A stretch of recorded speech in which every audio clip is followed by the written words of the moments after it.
Hola, bienvenidos a nuestra masterclass del día de hoy. Hoy nos toca evaluación e intervención nutricional en obesidad infantil. Continuamos con estas ponencias sobre obesidad infantil. Les doy la más cordial bienvenida. Yo soy Ana Carvajal, coordinadora de calidad y proyectos académicos en INSO. Bueno, primero que nada, les recuerdo que nos encontramos en la venta de las credenciales. Los invitamos a todos a comprar nuestra credencial. Es importante que todos aquellos que ya hayan adquirido esta credencial nos envíen su foto al correo holainfoilso@gmail.com.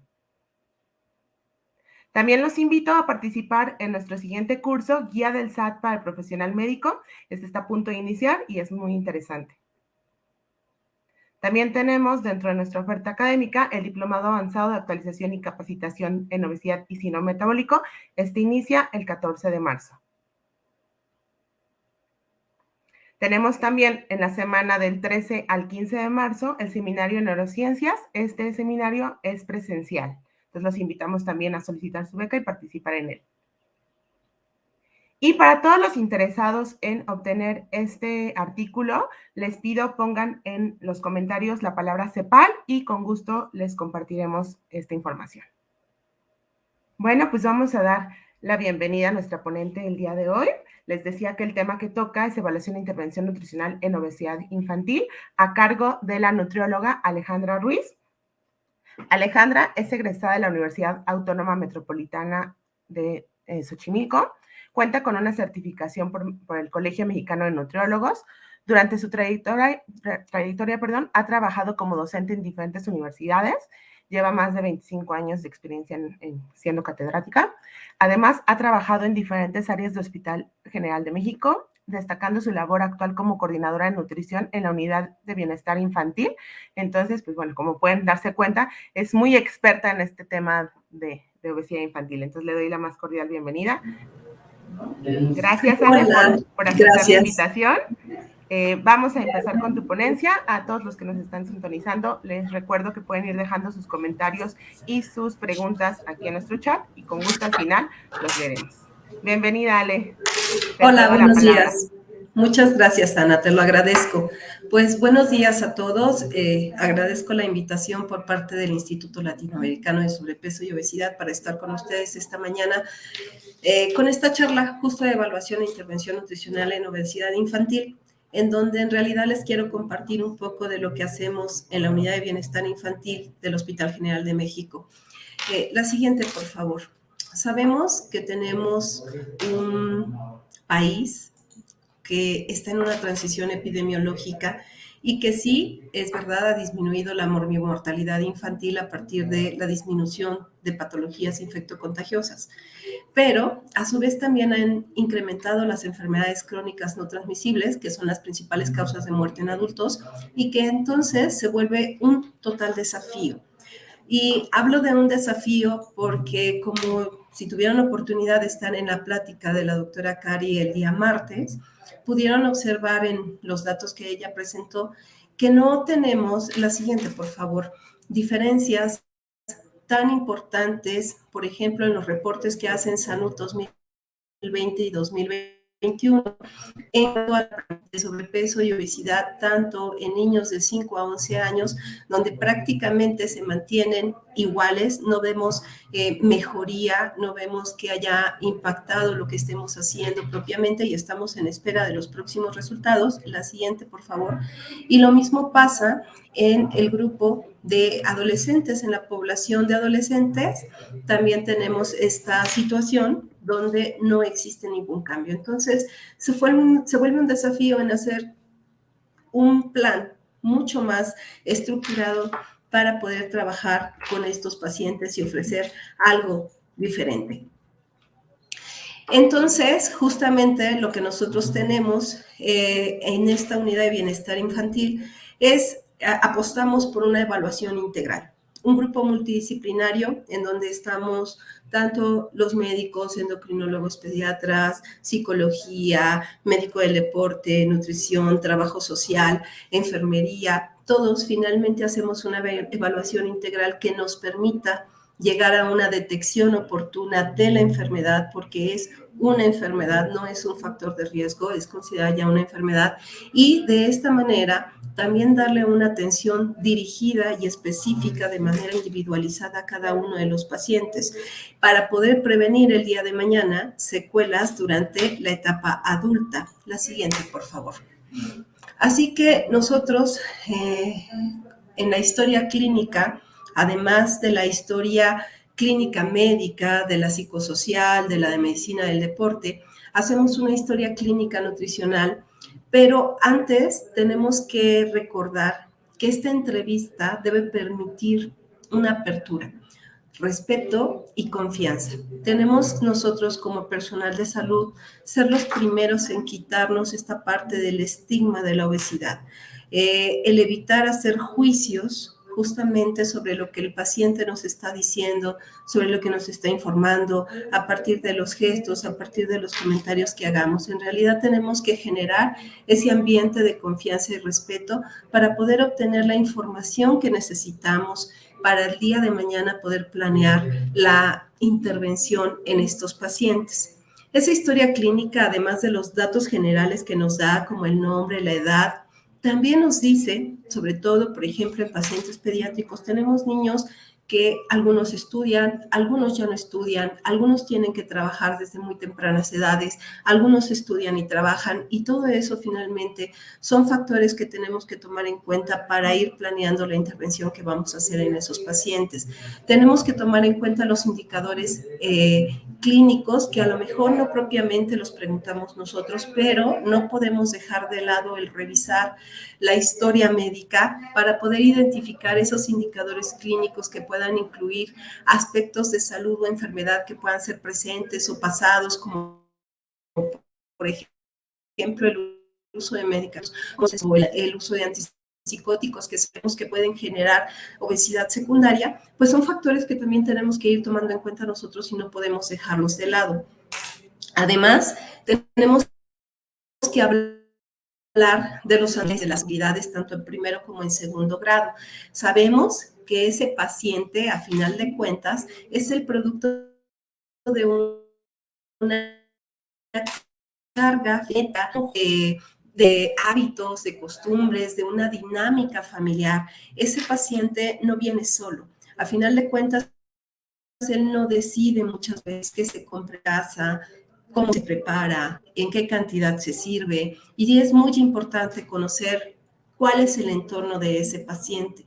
Entonces, nos interesa mucho saber la edad de aparición del sobrepeso, nos interesa saber si hubo obesidad parental, padres, hermanos, abuelos, las comorbilidades, decía yo, en primero y segundo grado, hipertensión arterial, diabetes mellitus, dislipidemias, cardiopatías, enfermedad cerebrovascular.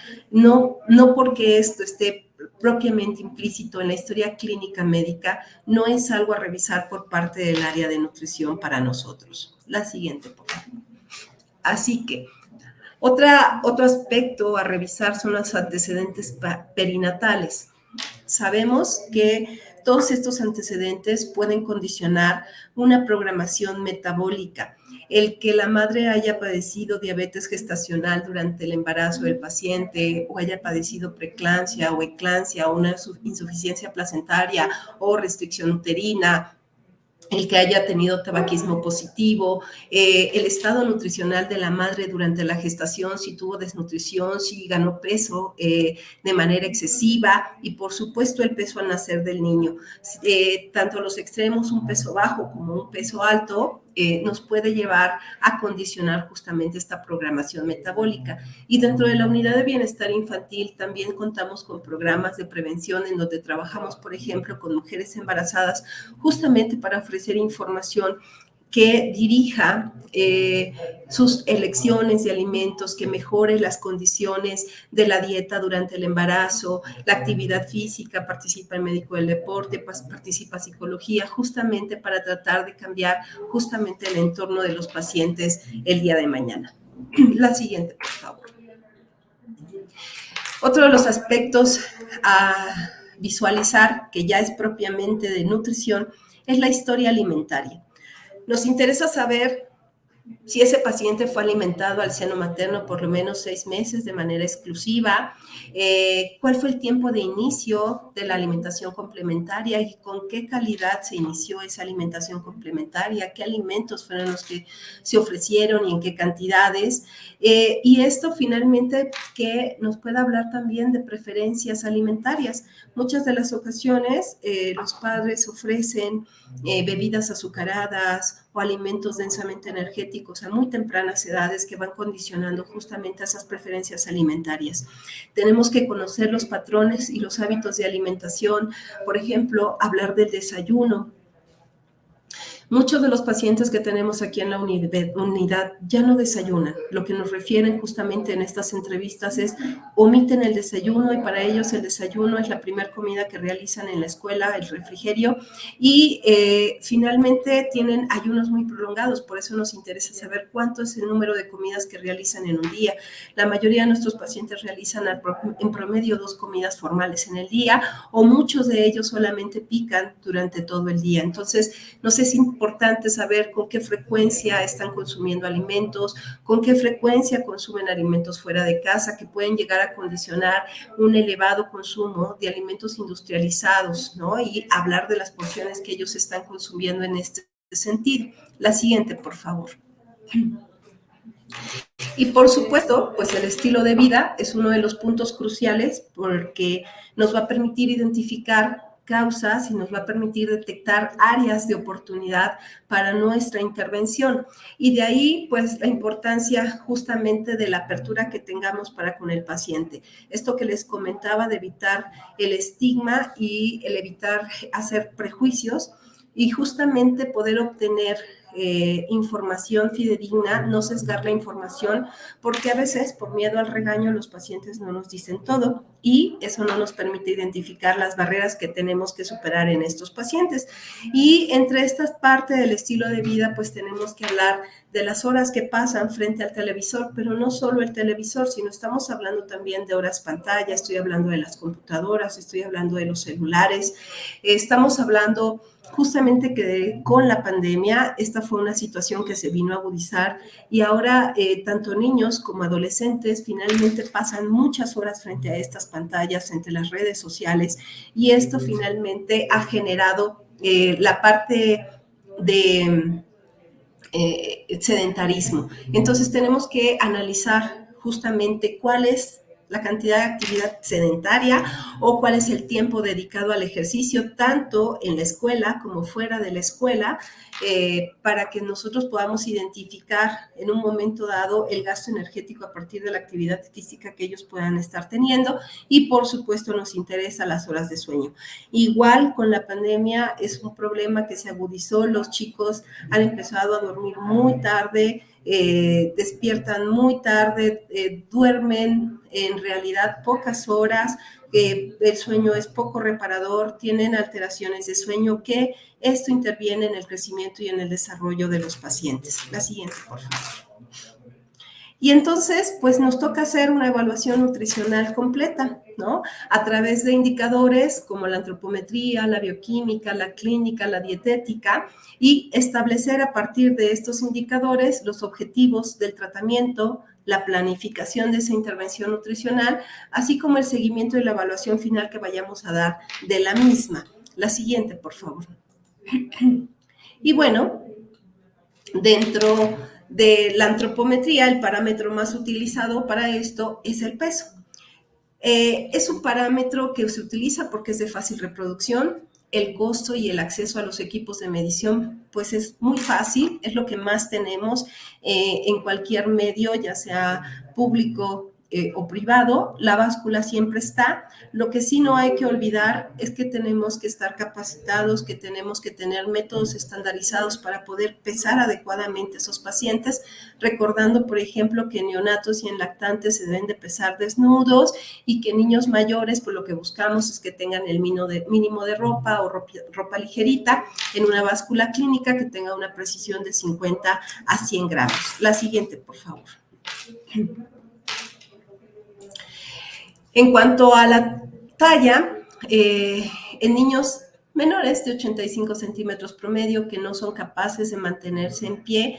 Entonces utilizamos infantómetros con una precisión de 0.5 centímetros y aquí necesitamos finalmente una técnica donde nos ayudemos a una persona para mantener la postura del pequeño.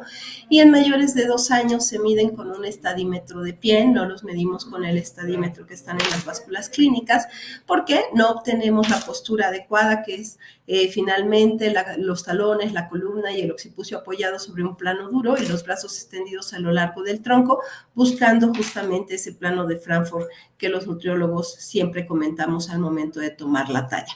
Y esto, pues finalmente nos va a permitir, por supuesto, a los médicos valorar la velocidad de crecimiento que va teniendo el paciente, pero en la parte nutricional también nos permite identificar ya datos como el índice de masa corporal, que si bien sabemos no nos permite diferenciar entre tejido adiposo y tejido muscular, sí se ha visto y está demostrado que correlaciona con factores de riesgo de enfermedad cardiometabólica y en base a las tablas podemos percentilar este valor del índice de masa corporal por edad y sexo y definir que si se encuentra entre la percentil 85 y menor a la percentil 95, podemos hablar de que es un paciente que se encuentra en sobrepeso, o que si es mayor a la percentil 95, lo vamos a definir como un paciente que tiene obesidad.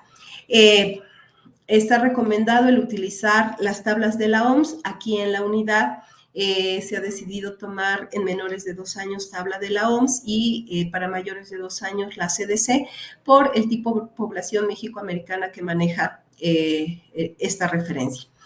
Además, también podemos clasificar la obesidad infantil de acuerdo a las sugerencias de la guía de práctica clínica de la Sociedad de Endocrinología, en donde nos refiere que podemos determinar una obesidad clase 1 cuando ese paciente tiene menos del 120% de la percentil 95 para edad y sexo, una obesidad clase 2 cuando tiene más del 120% de la percentil 95 para edad y sexo, y una obesidad clase 3 o una obesidad mórbida cuando tiene más del 140% de la percentil 95.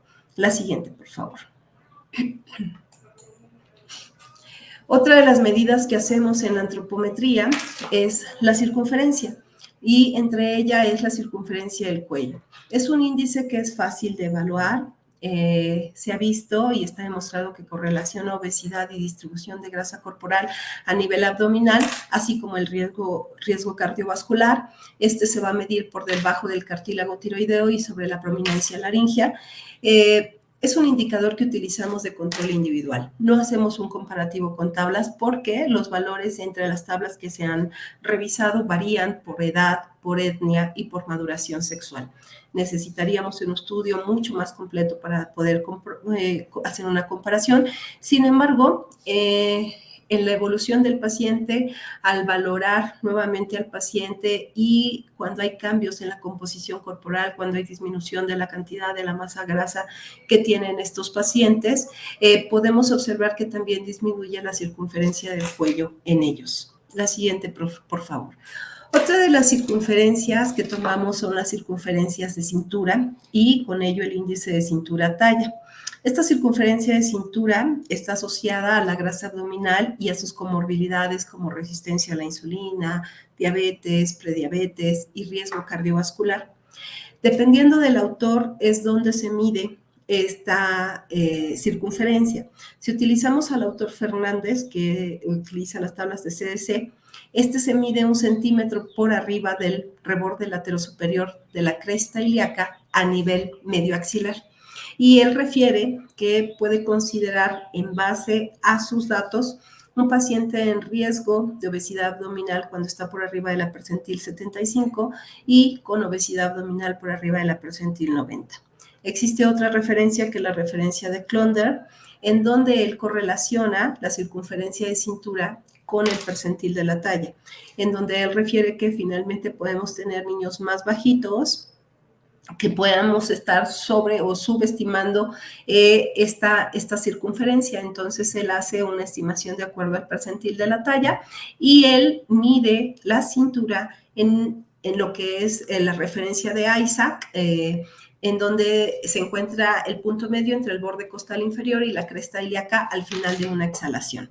Y el índice de cintura-talla, pues sabemos que correlaciona con riesgo cardiometabólico cuando es mayor a 0.5. La siguiente, por favor.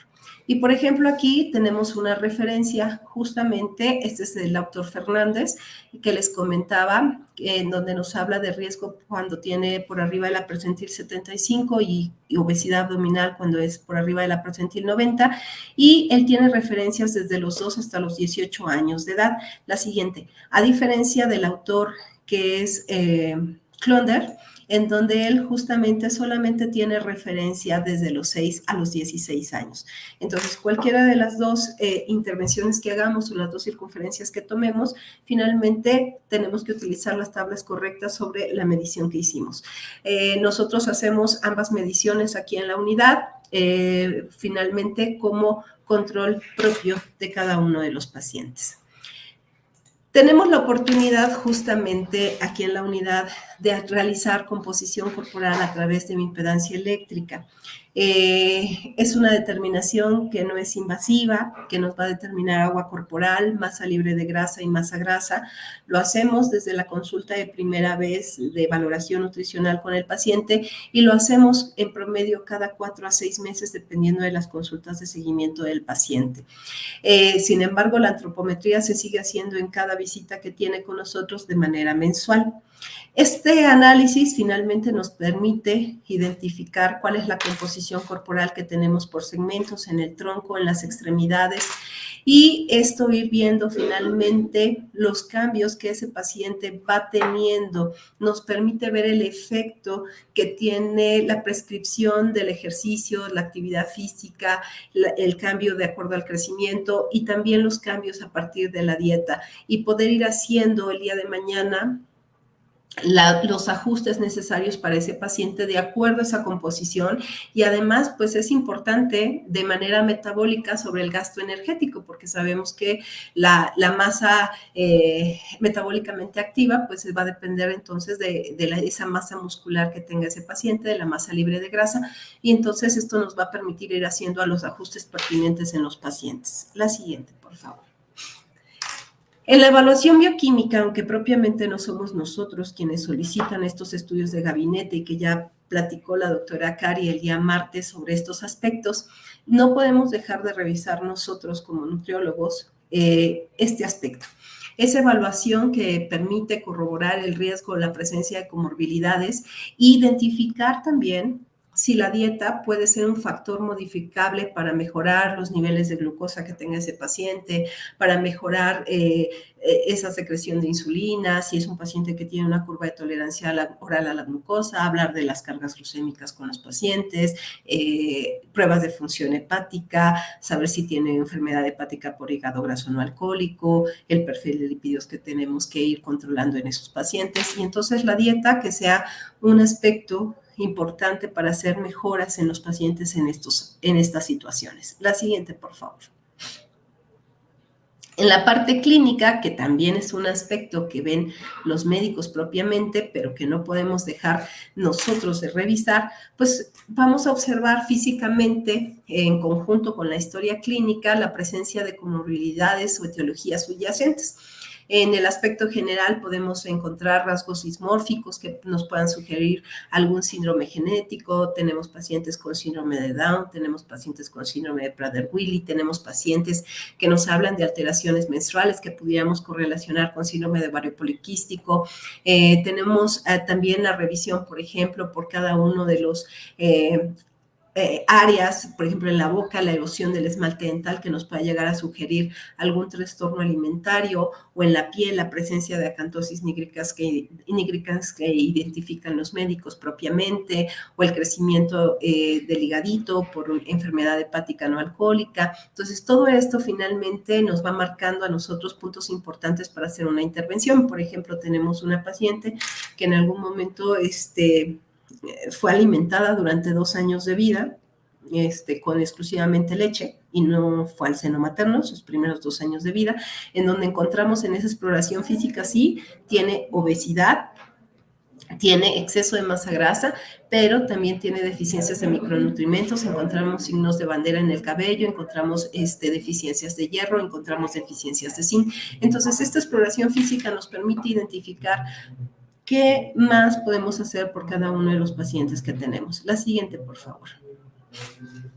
Y en la evaluación dietética, que por supuesto es en lo que más intervenimos nosotros, pues justo lo que tenemos que identificar pues es esa ingesta dietaria, es saber en promedio cuánto está consumiendo ese paciente, hablando de calorías, hablando de macronutrientes, hablando de micronutrientes, hablando de la calidad y la cantidad de la dieta, el perfil de alimentos que está consumiendo, cuáles son sus preferencias y estimar las porciones que están ingiriendo. Y para eso nosotros aplicamos dos herramientas, el recordatorio de 24 horas y la frecuencia de consumo de alimentos.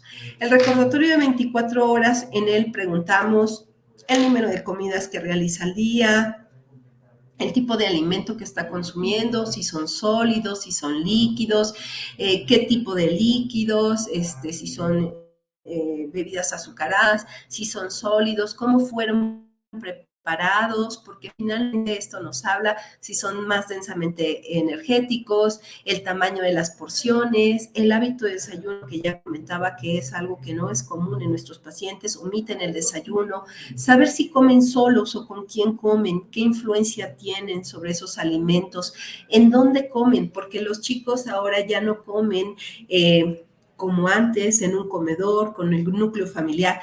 Prácticamente muchos de nuestros pacientes comen solos frente a un televisor, frente a un celular, donde finalmente no son conscientes de lo que están consumiendo. Y justamente con el recordatorio de 24 horas, esto nos permite tener esa apertura para poder platicar toda esta parte. Y con la frecuencia de consumo de alimentos, pues saber justamente el perfil del consumo de alimentos, tanto saludables como no saludables, para ellos finalmente no les decimos esto es saludable o no saludable, simplemente es decir, cada cuando consumes bebidas azucaradas, refresco, agua de fruta con azúcar, y vamos mezclando grupos para tener una idea de la calidad de la dieta. Identificar los patrones familiares, ya decíamos que pues dependen, ¿no?, de lo que se compra en casa, de las decisiones de educación que se tienen en casa, de quienes intervienen en la preparación de los alimentos. Muchos de los pacientes o tienen que comer en cocinas económicas por el trabajo de los padres, entonces tienen que ir al trabajo de los padres y comer ahí, o muchas de las veces están solos y se tienen que preparar sus propios alimentos, incluso ellos preparan alimentos para hermanos más pequeños, o muchas veces son cuidados por los abuelos o por algún miembro de la familia o amistades cercanas a la familia. Saber la disponibilidad económica que tienen, saber si tienen dinero para comprar en la escuela, saber si tienen dinero o acceso de dinero para comprar por las tardes, porque eso es mucho de lo que hacen los pacientes en las tardes y no tienen una supervisión adecuada sobre lo que están manejando en estas compras. La siguiente, por favor. Y entonces, al analizar todos estos aspectos antropométricos, bioquímicos, clínicos y dietéticos, pues podemos hacer entonces un diagnóstico nutricional que si nos apegamos al proceso de cuidado y manejo nutricio de la Asociación Americana de Dietética, pues esto nos va a permitir con ese diagnóstico garantizar una terminología de diagnóstico uniforme. Y entonces la asociación nos pide un formato PES, que le llamamos, que es un formato problema, etiología, signos y síntomas. Y que tiene que dar unas expresiones necesarias, por ejemplo, el problema con la etiología, con la palabra relacionados con, y la etiología con signos y síntomas evidenciados por ejemplo.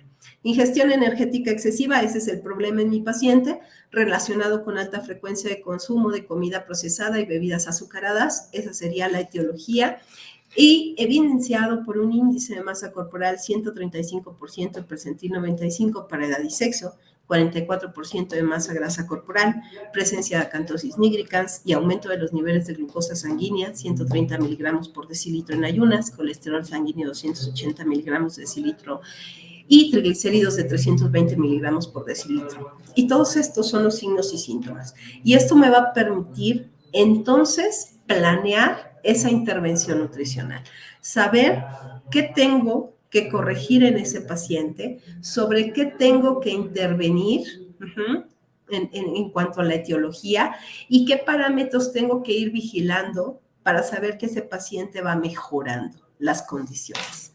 Entonces, la siguiente, por favor. Ese diseño de intervención nutricional es sin olvidarnos que es un abordaje integral.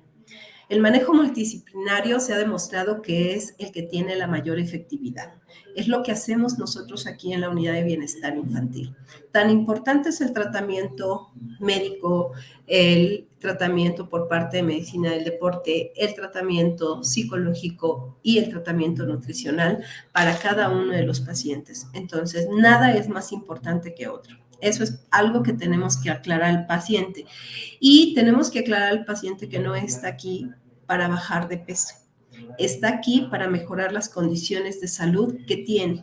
Que el peso es un indicador, pero que ese no es nuestro objetivo principal, porque es un paciente que continúa con crecimiento y desarrollo, es un paciente que no se debe de casar con la báscula, porque finalmente lo que buscamos es que él siga creciendo, probablemente gane peso, pero lo más importante es mejorar la composición corporal de ese paciente y es algo que vamos explicando paulatinamente. Hay que enseñarles que es un proceso gradual y escalonado. Por lo tanto, nos tenemos que adaptar a las necesidades que tiene cada paciente. Al identificar a través de todos esta parte de la evaluación y de todo este análisis que hicimos, pues nos tenemos que adaptar a las necesidades de cada uno de ellos. Tenemos que aprender a elegir las estrategias más efectivas con pequeños cambios. A lo mejor uno a la vez, quizá dos a la vez, nosotros vamos a ir identificando cuáles son las necesidades propias de cada uno de esos pacientes. Si solamente él puede hacer, a lo mejor no tuvo un apego al aporte o a la ingesta calórica que yo di, pero sí incrementó la cantidad de agua que consumía, agua natural, incrementó la cantidad de verduras que consumía al día. Todos esos son situaciones que debo de ir visualizando y de conseguir la máxima eficacia a través de estos pequeños cambios. Por lo tanto, es un tratamiento personalizado y tengo que aprender a visualizar los cambios que sean más viables con cada uno de los pacientes. Por supuesto, la siguiente. Por supuesto, tengo que determinar requerimientos energéticos recomendados para ese paciente. ¿Sí? Nosotros aquí en la unidad utilizamos ecuaciones de predicción y que tienen o que se ha visto que tienen mayor concordancia justamente con el gasto energético por calorimetría indirecta y utilizamos tanto la ecuación de FAO-OMS como la ecuación de Scofield con peso y talla. Por rango de edad. La siguiente, por favor. Hemos revisado y se ha visto en diferentes revisiones sistemáticas, una que se hizo en Medline, PubMed, en Bayes, Lilacs, donde a través de estudios observacionales se revisaron y se excluyeron estudios que tuvieran o hubieran manejado atletas, adultos, medicamentos que alteraran el gasto energético basal y de 769 estudios solo quedaron 39 y se observó que hubo una mayor correlación FAO-OMS y Scofield para niños de 3 a 18 años y con Dietz para niños de 10 a 18 años. En otra revisión sistemática que se hizo también en niños sanos, obesos y con sobrepeso, en PubMed, en Scopus, CINAHL, OpenGrade, Cochrane, de 390 estudios quedaron 13 y se vio la concordancia justamente con Scofield para niños de 11 a 18 años, Scofield y OMS para niños de 3 a 18 años,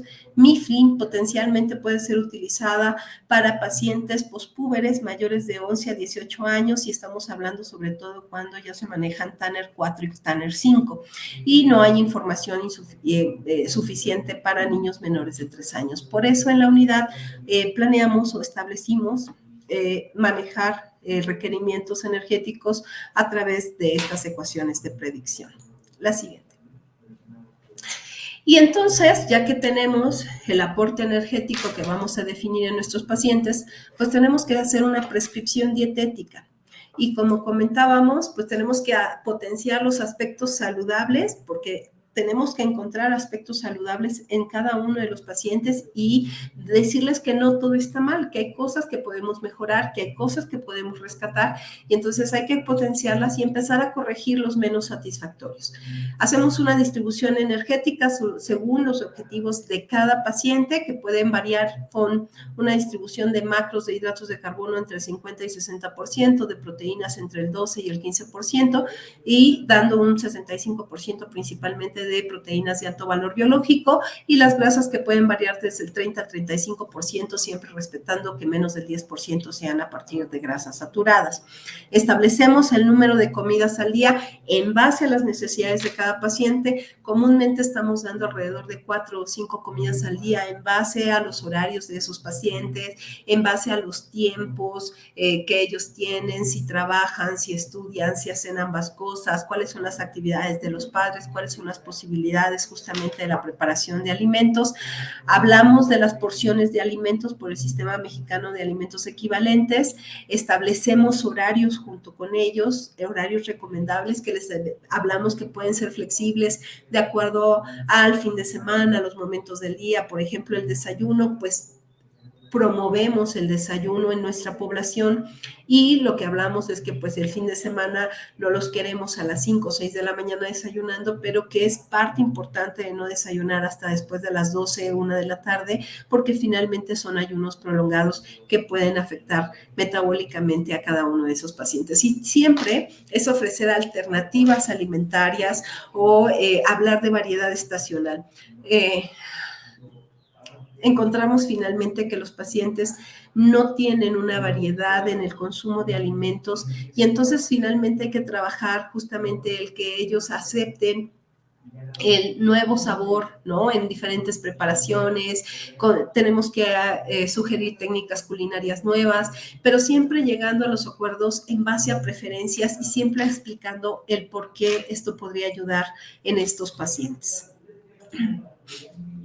Y por supuesto, pues esto nos lleva a la parte de educación alimentaria, que está basada en la norma oficial mexicana 043 para la promoción y educación para la salud alimentaria, en donde por supuesto trabajamos con ellos el plato del bien comer, hablamos de grupos de alimentos, hablamos de porciones, las porciones, ya les decía yo, con el Sistema Mexicano de Equivalentes, utilizamos el método de la mano para que para ellos sea más fácil familiarizarse con ellas justamente, y trabajamos la siguiente, por favor.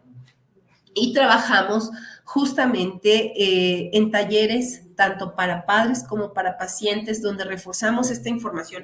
Además de hacerlo de manera individualizada en un consultorio, hacemos talleres cognitivos conductuales de diferentes temas que pueden ser de nutrición, de psicología, de medicina del deporte, del área médica, en donde vamos a ir reforzando cada una de estas informaciones. Hablamos de dieta correcta, de leyes de alimentación, en donde ellos tienen, los pacientes tienen la oportunidad de participar. Por ejemplo, aquí esta pequeñita en un plato está identificando si ese plato tiene errores, qué le falta, qué le pondría, qué le quitaría. Es de alguna manera darles la oportunidad de que ellos puedan tomar elecciones mucho más saludables, que aprendan a tomarlas. Entonces, finalmente, son actividades que vamos realizando cada vez que se citan con nosotros en estos pacientes. La siguiente, por favor. Y, por supuesto, esto tiene que tener un monitoreo y un seguimiento nutricional, ¿no? Tenemos que ver cuál es la evolución y cuál es la eficacia de la intervención que hicimos con ese paciente. ¿Qué sucedió con esos pequeños cambios o grandes cambios que hicimos en cada uno de nuestros pacientes?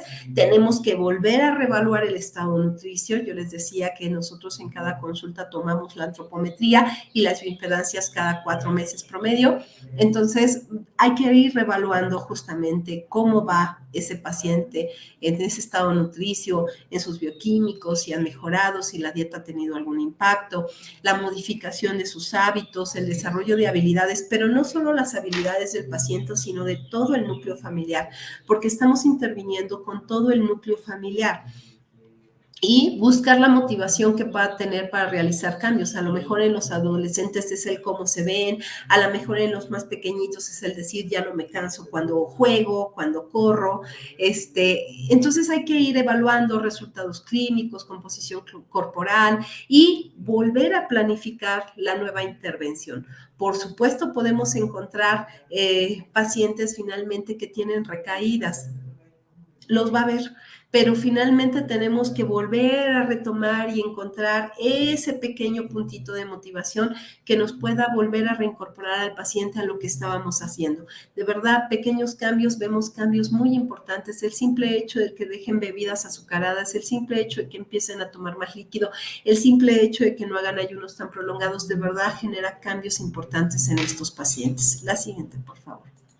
Y ese reforzar justamente, pues igual hacemos talleres en donde a partir de más información, etiquetado frontal, lectura de etiquetas, comida sana en días festivos, muchos talleres que pudiéramos realizar con ellos, les damos la información que les permita tomar mejores decisiones, pero también lo llevamos a la práctica y hacemos ejercicios con ellos de qué comprarían, cómo lo comprarían y lo vamos generando dependiendo de la edad de cada uno de nuestros pacientes.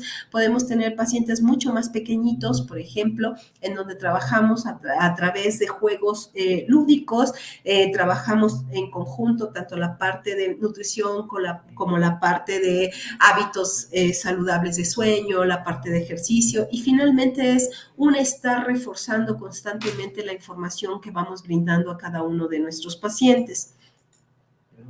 De tal manera que sería la siguiente, por favor, el diagrama de flujo de atención nutricional.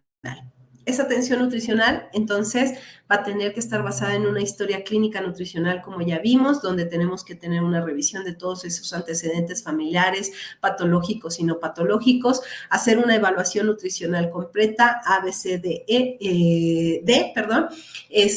y poder hacer un diagnóstico a partir del análisis de toda esa información, hacer entonces nosotros el diseño de la intervención y en ese diseño de la intervención planear tanto el plan de alimentación que vamos a ofrecer a los pacientes como la educación alimentaria que vamos a darle, estar monitorizando esos pacientes, valorar justamente esa adherencia a los tratamientos que hemos brindado, valorar los cambios y ir reforzando constantemente esos pacientes hasta que podamos llegar a un alta.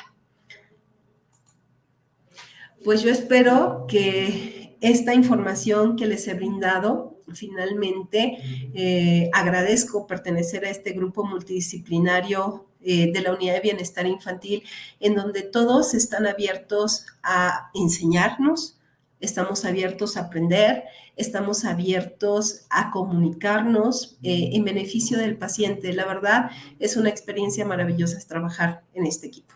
Muchas gracias.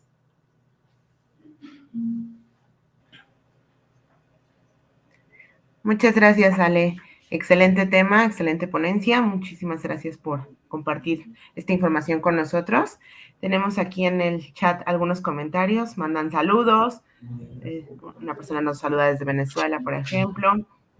Nos comentan también que es muy cierto esto que dices, ¿no? De que a veces al niño se le quiere enseñar, se le quiere inculcar la salud, la nutrición, la actividad física, pero no siempre los padres están como inmersos en esto y pues bueno, tenemos que empezar a educar desde los papás para que también los niños puedan seguir el ejemplo.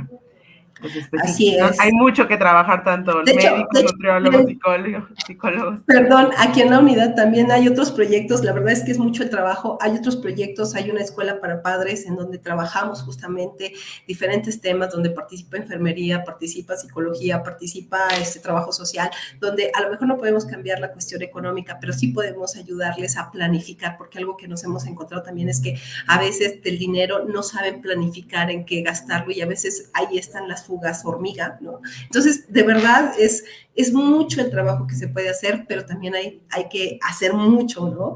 Día con día con ellos. Sí, sí. Y hay que integrar a todos, ¿no? A mí me ha pasado, por ejemplo, yo también soy nutrióloga y me ha pasado que llegan a la consulta, llevan a lo mejor son 2 hermanos y nada más te llevan a uno, ¿no? Y al que te llevan es el que mejor salud tiene y dices, oye, al otro también me lo debes de dejar, ¿no? Y cosas por el estilo. O los mismos papás, ¿no? Que son el ejemplo a Exactamente, seguir sí, y no hay salud. así es, Entonces sí es importante como eso. A ver, nos preguntan, así una es, vez medida la así es. circunferencia de cuello, ¿contra qué referencias debe evaluarse? Les comentaba que nosotros lo utilizamos como un indicador de control individual, no lo comparamos contra ninguna referencia por las diferencias de etnia, edad y la maduración sexual es muy importante. Entonces hemos encontrado tablas de referencia, pero no son aplicables a nuestra población. Entonces, lo que hacemos es un control individual en cada una de sus consultas, vamos midiendo la circunferencia de cuello y justo no es un dato aislado, sino es en un conjunto, se analiza con el paciente los cambios que ha tenido, por ejemplo, la circunferencia de cuello, la disminución de la circunferencia de cintura, si tenemos la oportunidad de la bioimpedancia, pues hablamos justamente de la disminución a la medida de grasa, y eso nos va permitiendo tener la aplicación de la circunferencia de cuello en los pacientes. Ok. O sea, más bien es como ir viendo cómo va el avance consulta a consulta, si va aumentando o va disminuyendo Exactamente, la es un indicador. circunferencia y la relación que va teniendo también con las otras partes del cuerpo, ¿no? Con cintura, cadera y demás. Así es. Ok. Bueno, más Así es. comentarios. Muchos de muy interesante, excelente ponencia, todo excelente. Muy bien, Ale. Muchísimas gracias. Muchas gracias por Gracias. haber aceptado nuestra invitación y por participar Gracias. aquí en el INSO. Esperamos tenerte más seguido por acá en ponencias y temas de relevancia. Tenemos otra pregunta. Dice, ¿es Sí. recomendable hablar de los errores de los padres en frente de los niños o adolescentes? ¿O durante la consulta omites estos errores que cometen los padres y lo hablas después por separado? Ok. No los hablemos como errores. Hablémonos como áreas de oportunidad. Y algo que trabajamos es justamente es esto. Trabajamos en un núcleo familiar y todos somos partícipes de esto. Los errores como padres, digo, y lo hablo desde el punto de vista como madre, finalmente los cometemos, ¿no? Nadie nos enseñó a ser papás, nadie nos enseñó cómo alimentar a nuestros hijos. Déjenme decirles que esta parte desde la lactancia materna, la alimentación complementaria, nos llevamos más bien por los mitos, las recomendaciones de abuelita, vecinos, etcétera, etcétera, etcétera. O sea, no hay una educación sobre esto. Entonces, no lo hablemos como errores, hablemoslo como área de oportunidad. Hay cosas que ya no podemos cambiar, pero hay cosas que trabajamos con ellos de que sí se pueden cambiar. Ok, de esto que están haciendo, algo que yo hablo dentro del consultorio con ellos, de esto que están haciendo, ¿qué podemos modificar todos? Porque esto no solo se trata de la prescripción de alimentación para el paciente. A él le damos, sí, un plan con calorías establecidas, pero hablamos de que el menú tiene que ser el mismo para toda la familia. Y entonces no se vale que si en la mesa diariamente había refresco, ¿no? A ti te pongo tu jarrita de agua y acá sigue el refresco. Eso no se puede valer, ¿no? Entonces, esos son los cambios sobre los que vamos hablando con los pacientes. Áreas de oportunidad que nos permitan cambiar justamente esos hábitos. Y por eso les decía, es a lo mejor cambios pequeñitos, pero son paulatinos, y a lo mejor es al conocer quiénes intervienen en esta parte, en el entorno familiar del paciente, pues muchas veces invitamos quizá a la abuela, que es la que cocina en realidad, ¿no? Quien viene a la consulta es la mamá, pero la mamá trabaja todo el día y nunca ve lo que come o nunca cocina para ellos y el fin de semana salen a comer fuera. Entonces, invitamos de repente a algunos miembros para que finalmente tengamos áreas de oportunidad de cambio benéficas para el paciente. Sí, de hecho, luego pasa eso, ¿no? Que a lo mejor los papás son los que están llevando al chiquito a la consulta y en la misma consulta te das cuenta, en la misma entrevista, de que el niño te comenta, ¿no? Que a lo mejor sí los papás le dan una alimentación más sana, más saludable, pero el abuelito le compra las papitas, las galletas, los chocolates y otras cosas, ¿no? Y a lo mejor los papás ni enterados estaban y ahí está como ese eslabón. Exacto. Y se van enterando ahí con la consulta junto contigo, o sea, de verdad, o sea, los papás, o de repente cuando empezamos el recordatorio 24 horas, ¿qué comió ayer? ¿Qué comiste? ¿Qué te dieron? O sea, de verdad no tienen ni idea de lo que sus hijos comen. Entonces, justo esas son las áreas de oportunidad en donde hablamos y por eso nos apoyamos de la parte de psicología, de la parte de trabajo social, de hablar que a final de cuentas sí, somos papás, tenemos que trabajar, pero seguimos siendo responsables de ese pequeño, de ese menor. Y finalmente es nuestra responsabilidad el supervisar justamente la alimentación de ese menor. Es parte de los cuidados como padres que tenemos que dar. Entonces son cosas que vamos tocando. Por eso esos talleres que tenemos nos ayudan de alguna manera a ir entrelazando esta información y no a sentirla, como les decía, no es que los pacientes sientan que los estamos juzgando, porque entonces perdemos justamente probablemente a ese paciente. Más bien tenemos que darnos la oportunidad de decirle qué podemos cambiar y mejorar en esta situación.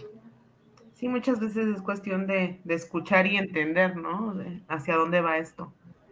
Y ya con eso ya puedes ayudar muchísimo más que estar regañando o estar reprochando algo que hace el niño, el paciente, el papá y demás. Bien, tenemos otra, dice, la pletismografía de gases sería de las evaluaciones de composición corporal más adecuadas. ¿Qué ecuación se indica en este tipo de evaluación? La pletismografía sí, es un método de composición corporal que no es muy utilizado porque no es muy accesible para todos. Es caro. Entonces, hablar de que me preguntaban qué ecuaciones se toman. En realidad, justamente, sí, ¿qué ecuaciones se toman? Yo desconozco específicamente qué ecuaciones se toman a través de pletismografía. Nosotros más bien como lo que utilizamos es composición corporal por bioimpedancia. Muchos de estos vamos comparando con DEXA, ¿no? Que finalmente es como el gol estándar de la composición corporal. Y el equipo que tenemos actualmente es un equipo SECA que está trabajado con niños mexicanos y que fue comparado con equipo DEXA y por eso finalmente nos vamos guiando en cuanto a composición corporal nosotros, pero con pletismografía en realidad nosotros no lo utilizamos y yo no tengo mucha experiencia en el manejo de esta. Sí, sé que es un método de composición corporal, que sí podemos utilizarlo si tienen ustedes el equipo adelante, pero yo desconozco qué tipo de ecuación podríamos estar utilizando y que tenga una buena concordancia con este equipo. De una de las que utiliza es Siri y de hecho viene como para elegir la etnia y demás y ya eliges cuál quieres que ¿cómo se dice? Cuál quieres utilizar en ese momento, ¿no? Sobre cuál quieres trabajar. Bien, gracias. Excelente ponencia, muchas gracias y felicitaciones por temas tan importantes.